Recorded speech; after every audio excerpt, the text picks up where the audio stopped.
But so next up we have Youri, and she's a web developer at ecobee. And Youri, I'd love to hear your story, so come on up. Oh, here you are. Oh my God, I'm like looking in the audience. I'm like, where is she? Why can't I see her? Oh, I have my... Okay, awesome. And your clicker's right here. Mic check, 1, 2, 1, 2. All right, cool. We're working. All right, so hello everyone. Today I'm going to be talking to you about discomfort, which is a developer's best friend. And I want to put the disclaimer out there that there will be many opportunities for you to hear the word developer, but I just want you to know that this topic actually carries over to just about any career journey, so it's completely applicable to you as well. So again, hello. I'm Youri Wims, and I am currently a web developer at ecobee. Previously, I was a UI developer at Mozilla, also content creator of the Mozilla Developer YouTube channel. So, when Henri reached out to me and asked me, you know, would you speak at this conference? I was like, cool, sounds like a great idea. And I signed on to it, but honestly, I didn't think like enough or as long as I should have about what exactly can I get up here and talk about for 15 minutes that's both important enough to mention, but also I'm not gonna rush within 15 minutes to make sure that you truly grasp the message. And I came up with this, I was inspired by Orange Theory. I don't know if anyone does Orange Theory in this room. All right, yeah. So this message is gonna like hit close to home for some of my Orange Theory fitness people. But I used to do Orange Theory Fitness, and the thing is, when you're running on the treadmill during cardio, the first 30-minute cardio, they're like, yeah, get comfortable with the uncomfortable. And it's just like, how does that make sense? Like, who wants to be uncomfortable, and who's gonna outright be comfortable with it? So that's what truly inspired my talk, is one of my many Orange Theory fitness coaches saying, get comfortable with the uncomfortable. So throughout my entire time up here, I want you to try to keep that concept in mind. Now, I cannot say that this presentation will be the magic ingredient to your success. I will not say that at all. But what I can promise is that I will provide you 100% honesty and transparency in my journey and my experiences. So specifically, the way I've organized my talk is to talk about 2 specific moments in my life that I've kind of maximized the moment, or you've probably heard other speakers say it today, seize the opportunity. And one of those being when I was in grad school, actually, and I was a code newbie. And the second moment I'm going to talk about is when I became a full-time developer at Mozilla. So, in my web design, so in my grad program, it was actually a web design grad program. And they had 3 specific pillars, I guess, or principles, which was digital marketing, design, and code. As you can probably guess, I leaned a little closer towards the code side of things. But my program didn't really match up in terms of code to sort of like the level of a boot camp or a computer science program. So I did Code Academy, I did Free Code Camp, I did Lynda, I did pretty much everything you could think of to try to like level up my skills and like do as many tutorials as I could to advance. But I was still super uncomfortable with my skills and my progress, and I just felt like honestly something was missing. So I knew my goal was ultimately to become a developer, but exactly how do you do that? Where do you start? So there was one thing I knew and one thing I believed at the time, which was code is life. I don't know if anyone else in this room feels that way, but I really get the feeling going when I step into work and I find the Spotify playlist that I'm going to listen to for 8 hours straight while I code. It's really like a super exciting part of my day. But what was really important to me in this moment was to strategize. How can I level up? How can I advance my skills when I don't even know where to start? I don't know where to look. I don't know what to do, which makes sense because I was new to all of this. So the thing I thought of is maybe I need a mentor. I might need a mentor to guide me, to support me in my journey, and to also see my success as their own. So someone basically to invest in my success as if it was their own. So at the time, I was in an internship, and my current boss, I really appreciated and admired his journey and his experiences. So literally, I walked into his office one day, and I'm probably one of the most awkward individuals, and I outright asked him, I'm like, hey, your journey's really cool, really like it. Will you be my mentor? I don't necessarily recommend asking like that, but hey, if you gotta get it out, just spit it out. Ask someone to be your mentor. And honestly, it was the best decision I could have ever made. His name is Joel, and obviously I'm not going to contribute all of my success to him, but I will tell you to this day, anytime I call, he answers the phone. Anytime I need him to proofread a resume, a cover letter, he is immediately like, I will drop everything, because he truly believes that my success is his success. So I definitely am really grateful for that, and I really want to stress building those relationships and finding a mentor really early on is key in your journey. Do not be afraid, even if you're as awkward as me and you just walk up to someone and can you be my mentor? It's worked out for me. I've done it multiple times at this point, so hey, try it. So from then on, he told me, well, in order to level up your skills, maybe you need to get more out there, get more in the community, maybe try a hackathon. So we noticed that Mozilla was hosting a global sprint. This was 2018, by the way. They were hosting their annual global sprint, and he was like, go for it. And I was like, I don't know about that. I'm really new to code. I don't know what to do. I have never contributed to an open source project. And he was like, nah, just go for it. You'll do great. So that's what I did. And I was super pumped and super excited about it. And spoiler alert, I failed miserably. It was terrible. I actually did the sprint. By the way, warning, never do a hackathon remotely your first time. I did it remotely from my bed. And really funny story was, in the middle of the day, so in the middle of the sprint, all of the sprint leaders decided to have a meeting to just catch up on the progress of everyone's contributions and just give an overview. And I was like, yeah, I want to be a part of that. I want to see what's going on, even though I'm failing over here. Only problem is, when you're in your bed, and you're doing work remotely, make sure your camera's off. Because the angle they got of, the chin one, you can imagine how I was coding in bed, yeah. So heads up, don't do that. But just to get to the important part of the story, I took an L that day. It was a huge loss for me, to be quite honest, to both my confidence and self-esteem, to be quite frank. And it really made me wonder, is this whole developer thing for me? Can I do that? And I reached out to my sprint lead, and I actually asked him, I'm like, hey, I really want to advance. I really want to level up. What can I do? I'm desperate at this point, let's be honest.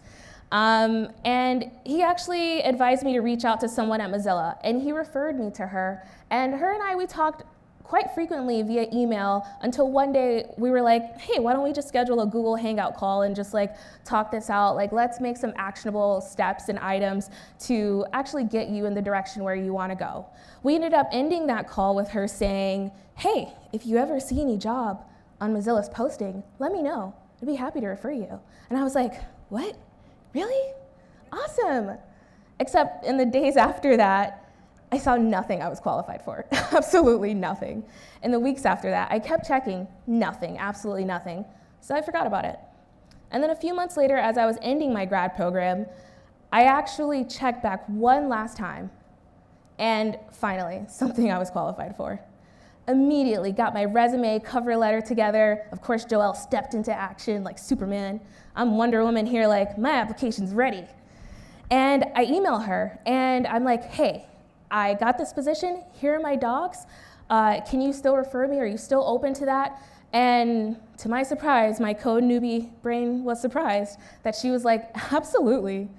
And she recommended me and referred me that very day, I'm pretty sure within the hour. And because of that, that led to my first full-time developer role, and I was able to secure a 1-year contract at Mozilla. And I was so excited. Thank you. And I was super excited about it. And I guess the thing that I want to bring to your attention is the importance of not only establishing connections, but maintaining them. Take them up on their word. If they say it, take them up on it. The worst thing they can do and tell you is like, no. So, hey, just try it. So fast forward to day one at Mozilla. I'm like, yeah, I made it. Whoop, whoop. I'm here. End of the week, I was like, whoa, I don't belong here. This isn't for me. I don't think I should be here. I don't fit in. And to be quite frank with you, when I started, like, none of my code worked. I don't know if anyone, when you started with JavaScript, nothing freaking worked. You tried to console log, hello world, and you couldn't find it anywhere on the page or in the console. Yeah, that was me when I started at one of the biggest tech companies that everyone wants to work for, freaking Mozilla. So that was discomfort at its finest. New company, my first new dev role, just like super uncomfortable in all honesty.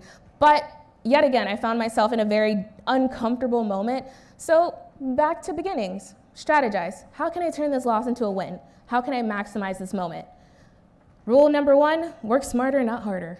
Yeah, you might see a lot of developers working into the wee hours. It might look really cool to be up at 3 a.m. just like, yeah, I know. Don't do it. Don't do it. Get your sleep. You need it, because the next day is going to be even worse than your previous day, especially within your first 6 months. But you know, try to find that balance. Like, strike the balance between knowing when it's time to work hard and work those long hours, and when you just need to pause and stop and like ping your coworker or tap them on the shoulder and say, hey, I need help. Hey, I'm struggling. Because you'd be surprised how much time you waste on your own for hours, like trying to figure out something, when someone would be really happy to pair with you or just like help you or simply answer your question. So always think about striking that balance and remembering, am I working harder in this moment or am I working smarter? And then second thing is, start small. Follow a new developer on Twitter. Read more dev-related content. Do just any small thing. If you want to learn a new language, hell, do it. Don't wait till you actually like have to use it. Just like start trying to learn that language. Start trying to learn that framework. Like whatever. Just like Nike says, just do it. Is that funny? Please laugh. And then, so fast forward 6 months into my contract at Mozilla. I have 6 months left on the countdown, and I'm finally comfortable. I'm finally feeling the vibe, and I'm like, yeah, I belong here. This is awesome. Until I was like, oh, I have 6 months left. The walls are closing in. My time is abruptly coming to an end. And I was like, how can I make myself stand out? How can I leave a positive impact on not only my team, but Mozilla? How will they remember me when I'm gone? Not that I died, folks. Obviously, I'm here. But I just mean, like, you know, when I move on to the next job. How will they remember me and what I did on this team? Integration tests. Anybody writing any tests lately? Anybody thinking about writing any tests? Anybody like, what the hell is an integration test?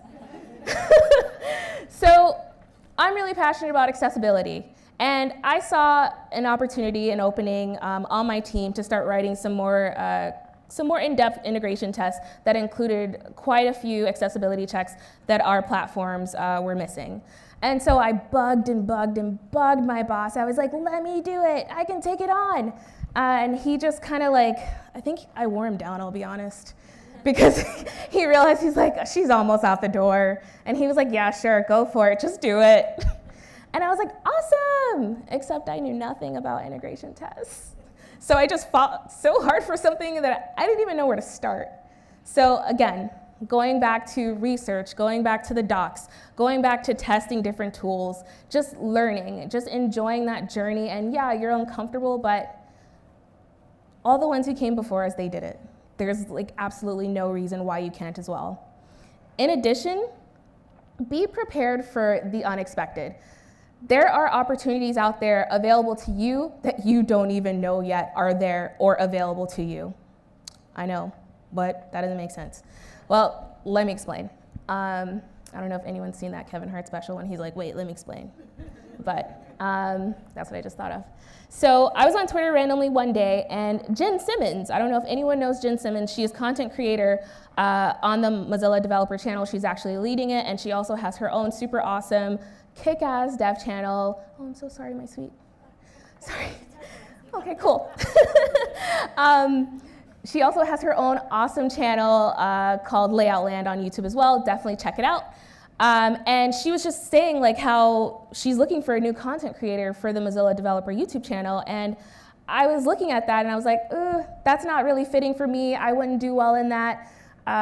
It wouldn't be something I would be good at. Again, going back to my mentor, talking it out, going back to myself, assessing my skills, assessing my goals. What do I want? Will this help get me even an inch closer? So I reached out. And I said, hey, I think I'm interested. Please tell me what to do, guide me. And sure enough, she did just that. Again, you never know the answer unless you ask. All they can do is say no to you. That's the worst someone can do. So definitely just raise your hand and ask. And because I reached out to her and I said, yes, sign me up for this opportunity that I had no idea to be prepared for, but now I'm here, so what are we doing? Thousands of people across the world watched my accessibility videos on a Mozilla-hosted YouTube channel. I never thought I'd be able to say that. And that's not some big, like, who I've made it. It's like legit. Like sometimes I can't believe my life and it's because I raised my hand and asked a question. That's all it took. And now I'm at ecobee and I'm super freaking pumped about it. But yet again, I find myself so uncomfortable, super uncomfortable. New company, new team, new stack. Anybody afraid when they see the new stack? Yeah, me too. But the only difference is that this time, I'm 100% ready and prepared to be uncomfortable. And I am enjoying this journey of discomfort. So you may and or may not be thinking, why am I at peace with being uncomfortable in my journey? For starters, just gonna point out the obvious here, I'm a 26-year-old Black female engineer working in a very white male-dominated tech community. So me getting comfortable, honestly, isn't gonna happen much sooner for me. This is kind of gonna be like a consistent feeling of discomfort, feeling like I don't belong. But the reason why I do this is because I want to use my voice. I want to retain my seat so that I can help to bring in the next wave of developers, especially from underrepresented groups, so that we can continue to break down barriers, dethrone the gatekeepers, and continue to build a diverse and inclusive community where we all feel like we belong. Thank you, thank you. Hold on, we're experiencing software update. So, all right. So thank you. Thank you for allowing me the time to speak. I appreciate it more than you know. I never thought I would be speaking to anyone at a conference. I was always just super excited to be attending a conference. And hopefully you feel inspired and ready to take your passions and dreams to the next level. And I can't tell you that this journey will get any easier, but I can promise that you'll start to enjoy it just a bit more each and every day. So shameless social plug, please. Oh, wow, thank you. I didn't realize my thanks slide wasn't there the entire time. So please, my LinkedIn, my Twitter, my GitHub, please add me, connect with me, follow me, but please, just say hi. I really want to kind of change that stigma of making LinkedIn connections and then you needing something or you wanting to advance and they don't reply. Have you ever reached out to someone and they just don't reply and you're like, ooh, bummer, but we're a connection? So I don't want to be that connection. Honestly, please connect with me on LinkedIn. Please ask me questions if you have questions. I'm happy to be a mentor, be a mentee, if you feel like there's something I could have improved on. But please connect with me. I would honestly love to do whatever I can to help anyone in this audience if it's within my ability. So, thanks.